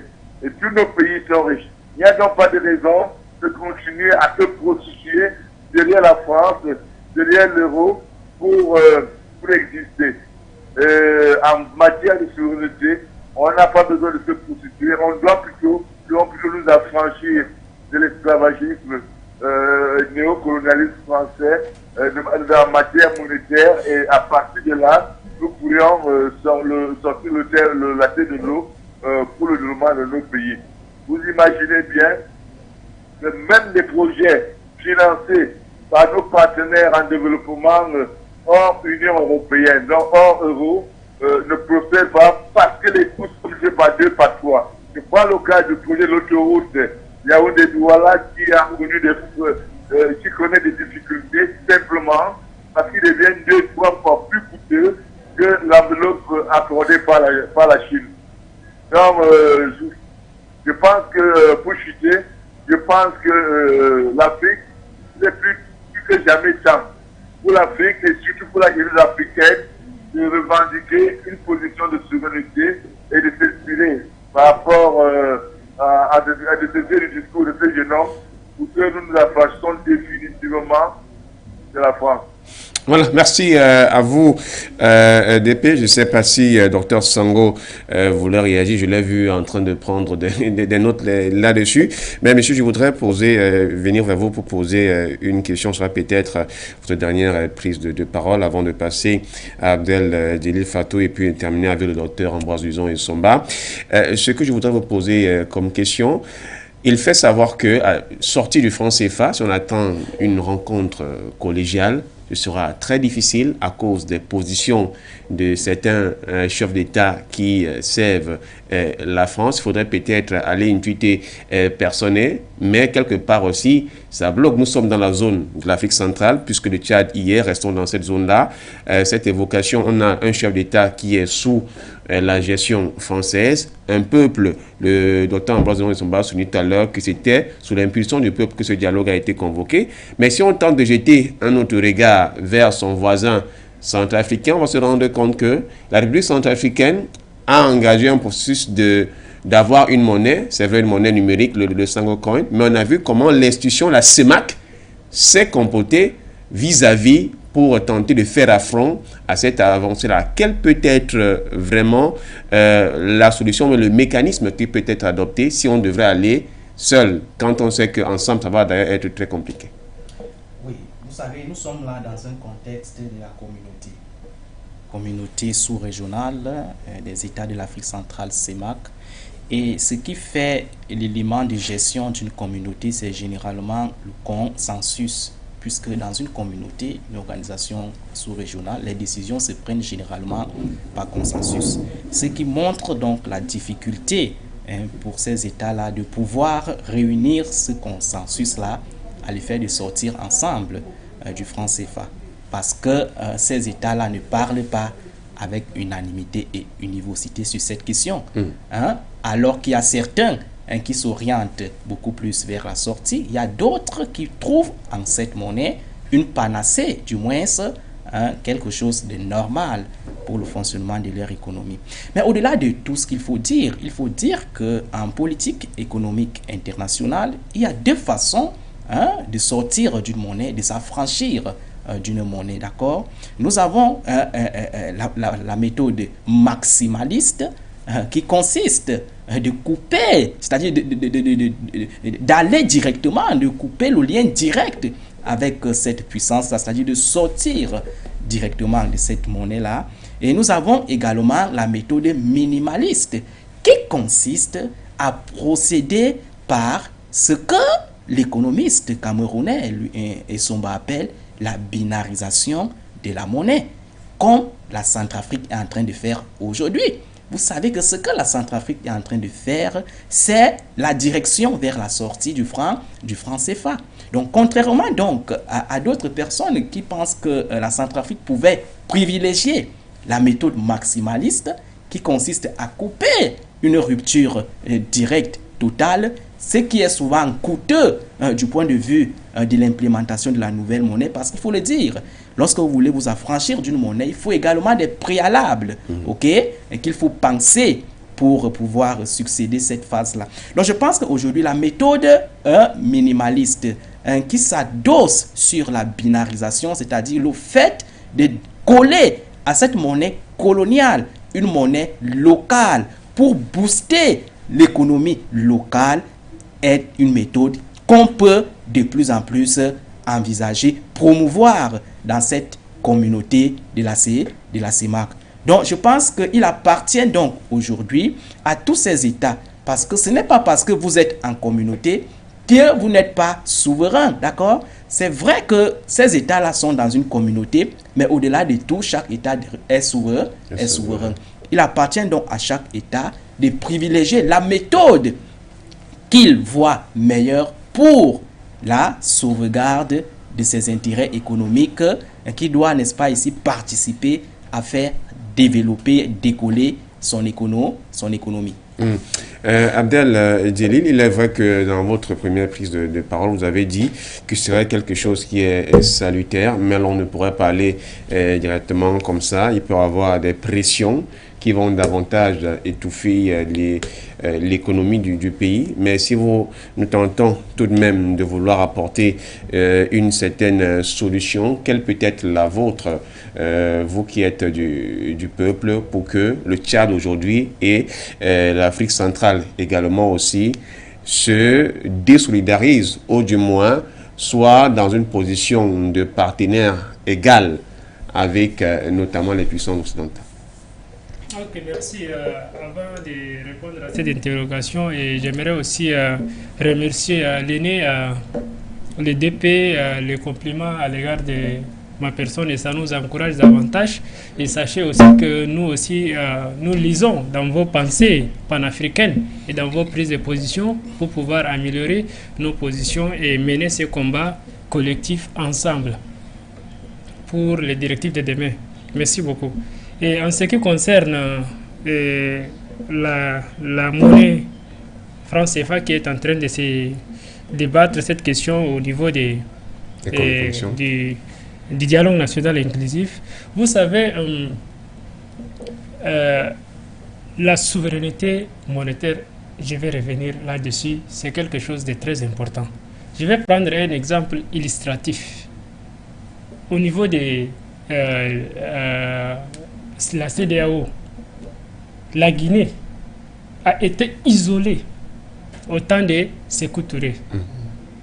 Mais cette prise de position et cet isolement n'a rien impacté négativement pour la Guinée. Pourquoi? Pour des solutions. Et aujourd'hui aussi, c'est la même chose. La première des choses, la Guinée ne dépend pas de la zone LUMOA, c'est-à-dire la zone monétaire de l'Afrique de l'Ouest. Elle a sa propre monnaie. Le deuxième avantage, la Guinée est un pays côtier. Il s'ouvre à l'est parce qu'à travers son importation, voilà, on vous a isolé, on vous a coupé les ponts, mais la Guinée s'ouvre vers d'autres pays. Voilà, nous avons notre port, on part, on observe, et voilà notre monnaie, on ne dépend pas. Si vous prenez des mesures contre nous, ça ne va pas nous impacter. Ce qui veut dire que si nous n'avons pas notre monnaie, nous ne pouvons pas échapper des, comment on appelle, sanctions sous-régionales ou d'une, comment on appelle, axification d'une géopolitique quelconque. Et j'aimerais revenir sur ce qui se passe et ce qui se dit au sein du dialogue national en ce qui concerne cette question et notre relation vis-à-vis de la France. Le président, le général Mamadi Idriss Déby, il a dit ceci à travers comment on appelle un article en disant qu'un décret présidentiel que les résolutions ici du dialogue national inclusif seront exécutoires. Et nous n'avons pas vu une opposition en ce qui concerne cette question. On suit de près au sein du palais des arts et des cultures que voilà, la question a été posée sur la table, mais nous n'avons pas vu des interventions contradictoires. Ce qui veut dire que celui qui ne dit rien consent. Et cette question est consentie largement. Et il en reste que la résolution ou bien comment on appelle l'application de cette décision. Si on enlève cette décision de l'autre, nous ne saurons pas pourquoi. Et j'aimerais aussi revenir dire une chose, que la jeunesse tchadienne, elle est patriote. Elle n'a pas des, comment on appelle, des jugements a priori. Elle n'a pas trouvé seulement celui-là qui l'écoute. Vous dites que le président Mahamat Idriss Déby a été épaulé par la France. Mais par là, j'aimerais dire une chose. Le président Tambalbaye, le premier président Tambalbaye a été épaulé par la France et est venu à la tête du pays par la France. Et après, ce même président a été exécuté par la France. Pourquoi? Parce qu'il voulait sortir des francs CFA. Ensuite, le président, comment on appelle, Hissène Habré, qui est un fervent, comment on appelle, défenseur des questions nationales et autres, mais il était épaulé par la France. Après, il était lâché par la France. Et ensuite, même le président Idriss Déby était épaulé par la France et après, il était lâché par la France. Qu'est-ce qu'on va retirer, nous, la jeunesse tchadienne, comme leçon de ce qui se passe? Nous ne pouvons pas dire que voilà, le président Mahamat Idriss Déby, parce qu'il est le fils d'Idriss Déby, et on le condamne a priori. On essaie de regarder, est-ce qu'il répond à nos besoins? Est-ce qu'il est là en train de chercher à résoudre le problème des Tchadiens et sera du côté du Tchad? Si oui, on est folle. Sinon, on oppose démocratiquement, bien sûr.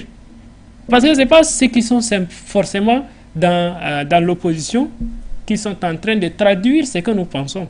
Nous avons vu un grand leader de l'opposition tchadienne, dont je ne vais pas nommer son nom ici, a été opposé quand la jeunesse tchadienne commence à protester contre la politique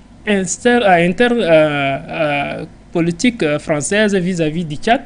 Il a dit non, vous n'avez pas à faire cela, alors que le président actuel a autorisé la manifestation, bien même le connaissant la teneur et les tenants de cette manifestation. Donc on ne peut pas dire que voilà, le président il est de la France parce qu'il est épaulé de la France, parce qu'il est le fils d'Idriss Déby, parce que non. On s'intéresse que seulement à ce qu'il pose comme acte. Est-ce qu'il comprend la jeunesse? Est-ce qu'il est là pour améliorer le quotidien des Tchadiens? Est-ce qu'il est là pour améliorer la justice sociale de manière équitable entre les Tchadiens? Si oui, vous êtes les bienvenus. On ne vous condamne pas parce que votre père a dirigé le pays. Faites de plus et nous vous encourageons. C'est ce que nous disons. Et du moment où il commence à ne pas faire cela, nous devons l'opposer. Nous devons opposer devant son chemin pour le faire dire non et stop. On doit chercher celui qui est à notre image. Et jusqu'à présent, personnellement, et comme la plupart des jeunes, nous n'avons pas vu des anomalies dans sa politique. Bien qu'il est soutenu par la France, mais la France, c'est un partenaire du Tchad. Si elle épaule un régime, n'est pas forcément dire que ce régime est à sa solde. Voilà ce qu'on peut dire en ce qui concerne cette question. Merci, docteur Ambroise Somba. On sort de la question forcément des interventions avec vous. Vous avez suivi les points de vue de vos différents panélistes sur cette question aujourd'hui avec le suivi du dialogue national. On ne peut pas tenter de sortir directement parce que la puissance occidentale, celle qui détient la corde par laquelle on nous a donné la chèvre, appelons cela, peut à tout moment décider de pouvoir tirer cette corde au point que cette chèvre-là n'existe plus, qui est asphyxiée. Il y a également que la position actuelle du président tchadien satisfait jusqu'ici la jeunesse qui est le fer de lance de la nation, comme on a coutume de le dire au Cameroun. Quand on observe tout cela, quelles sont les grandes leçons que nous pouvons tirer jusqu'à ce moment où se poursuit le dialogue sur cette question de la sortie du franc CFA et de la rupture avec la France?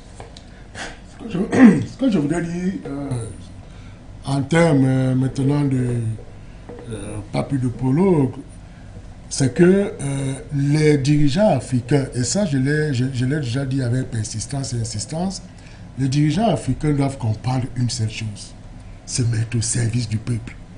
Parce que, écoutez, on aime à le dire que les dirigeants sont à l'image du peuple. Mais c'est pas, parfois vous avez donc ces dirigeants-là qui ne servent pas les intérêts du peuple pour servir les intérêts des puissances coloniales ou étrangères. Et ça, c'est en cela que le bas blesse. Vous voyez aujourd'hui, Mahamat Idriss Déby, le fils, c'est en relation étroite, il se regarde dans les yeux d'amour avec la France, mais jusqu'ici, vous voyez, la communauté tchadienne, le peuple tchadien lui accorde encore du crédit parce qu'il semble résoudre un certain nombre de choses. Et je pense qu'à la faveur de ce dialogue national inclusif qui est organisé, qui se tient d'ailleurs, et comme je l'ai indiqué tout à l'heure, c'est sous la pression du peuple, et il a compris, il a cédé le flanc, parce que s'il s'était radicalement opposé à la mise en place de ce forum, de cette concertation nationale d'échange, ça devait être un peu plus compliqué. Donc, il essaie de lâcher du zeste et comprendre qu'il faudrait avoir le peuple avec soi que de l'avoir contre soi.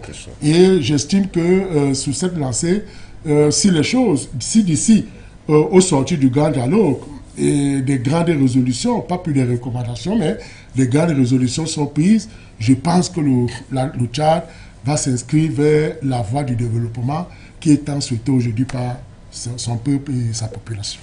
Voilà, merci à vous, cher monsieur, d'avoir fait le déplacement de ce samedi. Pierre Claver compte du côté du téléphone qu'on ne va plus avoir. Docteur Sango, vous êtes quotidiennement avec nous ici. Merci d'avoir accepté de venir encore partager le plateau ce samedi. Abdel Djelil Fatoul, vous êtes également un habitué de ce plateau. Merci d'être venu. Docteur Ambroise Dudon-Essomba, trop chargé ces derniers temps-ci avec les travaux universitaires, mais vous avez accordé de votre temps pour que vous puissiez venir apporter une certaine connaissance et d'échange à nos téléspectateurs. Merci également à vous. Merci à Sœur Abolo du côté de la réalisation qui a été non assistée de Foucault pour que nous puissions avoir ces images et que cette émission vous soit transmise. Madame, Monsieur, first stop donc de votre avis contre le grand format du samedi, nos programmes à venir, prenez rendez-vous avec l'International lorsqu'il sera bien entendu 16h, heure temps universel, 17h, heure d'Afrique centrale. Forcément débattu au grand rendez-vous, la question centrafricaine. Quant à nous, on va se retrouver pour la semaine prochaine dans un autre rendez-vous avec notre actualité africaine. Bon week-end. For You Télévision, une autre vision du monde.